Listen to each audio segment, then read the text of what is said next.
Hi friends, నిన్న మనం video చేసినట్టుగానే ఇక్కడ చూసారా, ఏపీడిఎస్సి గురించి అయితే లేటెస్ట్ కొన్ని న్యూస్ అయితే వచ్చింది. సో చూడండి. అండ్ నెక్స్ట్ అలాగే ఇక్కడ చూసారా, 6 నుంచి 10,000 పోస్టులతోటి ఇది ఆల్రెడీ వీడియోలో నేనైతే చెప్పాను. అండ్ నెక్స్ట్ ఎస్జిటి పోస్టులే ఎక్కువగా ఉన్నాయని కూడా నేను చెప్పాను. సో చూడండి, ఎస్జిటి పోస్టులు అండ్ లాంగ్వేజ్ పండిట్లే ఉన్నాయి ఎక్కువ.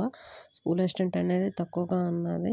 సో ప్రజెంట్ అయితే లాస్ట్ టైం 8,000 పోస్టులు అని అన్నారు. సో ఇప్పుడు ఏంటంటే ఖాళీలు ఉన్నప్పటికీ 10,000 పోస్టులు భర్తీ చేయాల్సిన అవసరం లేదని స్పష్టం చేశారంట. సో మినిమం 6,000 పోస్టులతోటైతే డిఎస్సి అనేది ఇస్తారంట. సో చూద్దాం ఏం జరుగుతుందో అన్నది. అయితే ఇక్కడ ఇచ్చారు 6 నుంచి 10,000 పోస్టులతో అని.